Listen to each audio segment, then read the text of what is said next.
क्या आपने कभी सोचा है अकाल मृत्यु क्या होती है? गरुड़ पुराण के अनुसार यदि किसी इंसान की मृत्यु सामान्य रूप से नहीं होती बल्कि अचानक, असमय और अस्वाभाविक रूप से हो जाती है तो उसे कहते हैं अकाल मृत्यु। जैसे कि जहर पीने से, फांसी लगाकर, भूखमरी से, आग में जलकर, किसी हिंसक प्राणी द्वारा मारे जाने पर, पानी में डूबने से, किसी भी भयंकर दुर्घटना से, जहरीले सांप या बिच्छू के डसने से या फिर आत्महत्या करने से, तो इसे अकाल मृत्यु कहा जाता है। अब यहाँ सबसे बड़ा प्रश्न ये उठता है, आखिर अकाल मृत्यु इतनी भयावह क्यों मानी जाती है?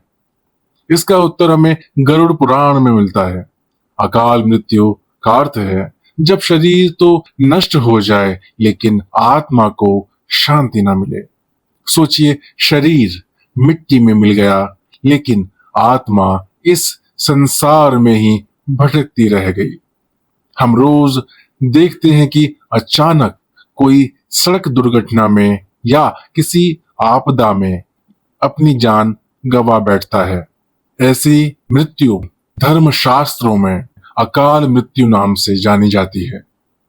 अब सवाल उठता है, अकाल मृत्यु क्यों होती है? वेदों के अनुसार मनुष्य की आयु 100 वर्ष निश्चित की गई है, पर क्या हर इंसान 100 साल जी पाता है? नहीं। क्यों? क्योंकि इन 100 साल की उम्र में दुष्कर्म को शामिल नहीं किया गया है।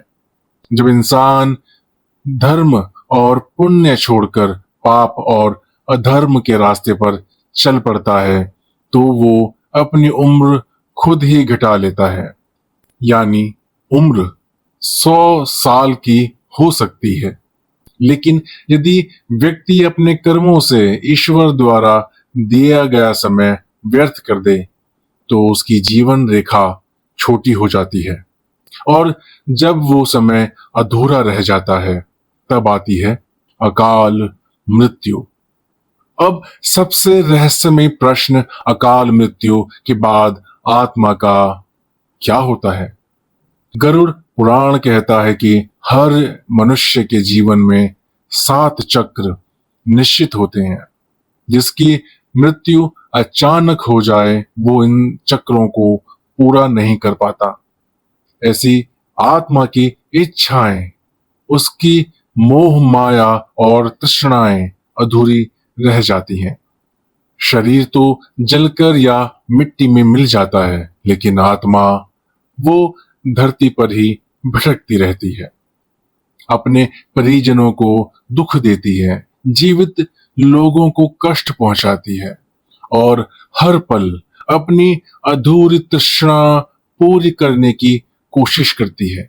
गरुड़ पुराण में साफ कहा गया है, प्राकृतिक मृत्यु से जाने वाले व्यक्ति को 41 दिन के भीतर अगला शरीर मिल जाता है, लेकिन अकाल मृत्यु का शिकार हुए लोगों की आत्मा यूं ही भटकती रहती है।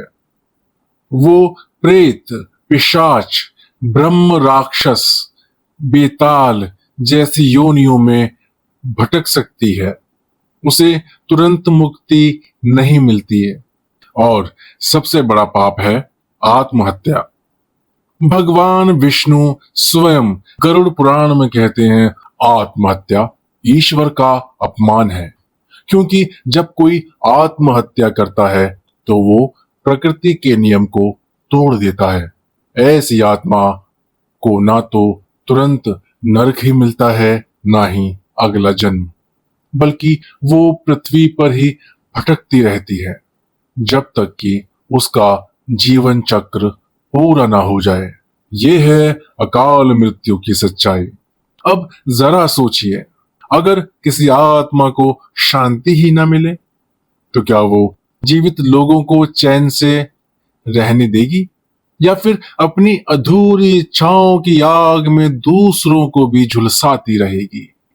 गरुड़ पुराण में कहा गया है कि आत्महत्या करने वाली आत्माओं को ना तो तुरंत मोक्ष मिलता है और ना ही स्वर्ग लोक में स्थान ही।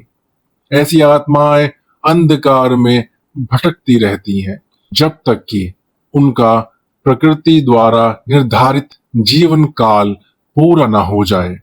ये स्थिति आत्मा के लिए सबसे अधिक पीड़ादायक मानी गई है।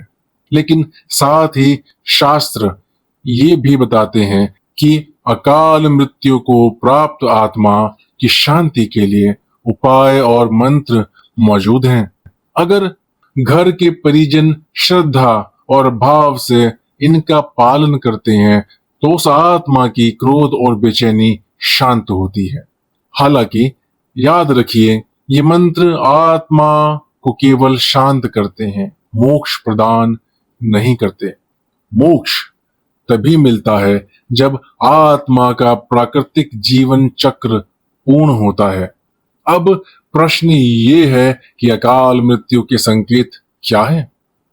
अगर किसी व्यक्ति को अचानक हरे या नीले रंग की मक्खियां जो सामान्यतः गंदगी पर बैठती हैं घेरने लगे और वे मक्खियां लगातार उसके आस पास मंडराने लगे तो ये संकेत है कि आयु अब लंबी नहीं रही है। मृत्यु समीप आने पर अक्सर व्यक्ति को अपने आस पास किसी की उपस्थिति का अनुभव होता है। वो समझता है जैसे कोई अपना प्रियजन उसे पुकार रहा हो। कई बार पूर्वज या मृत संबंधी भी उसके सामने दिखाई देने लगते हैं।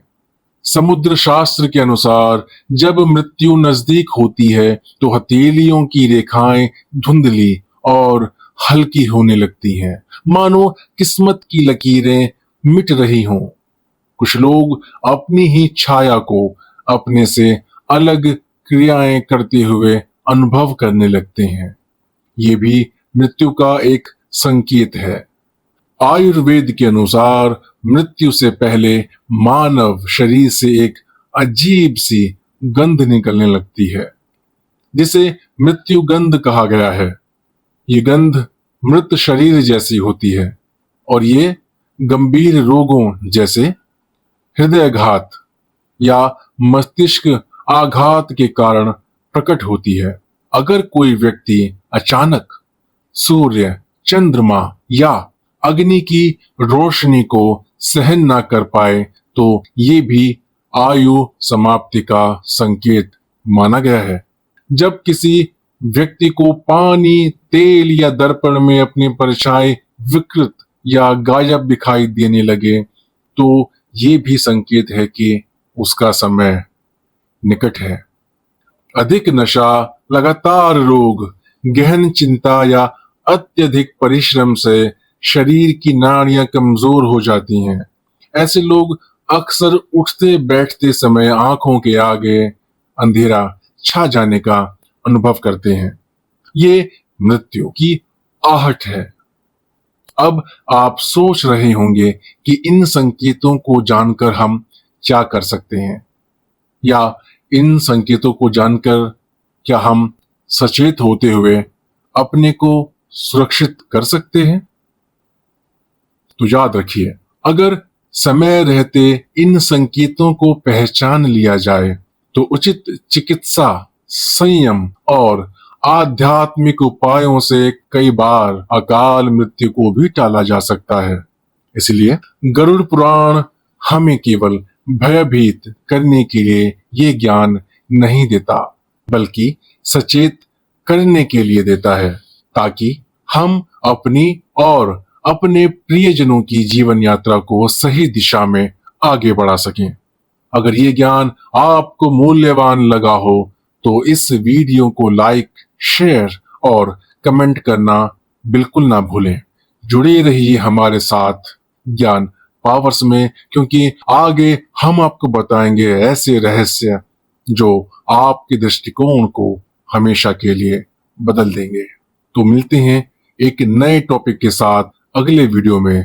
तब तक के लिए धन्यवाद। नमस्कार। हर हर महादेव।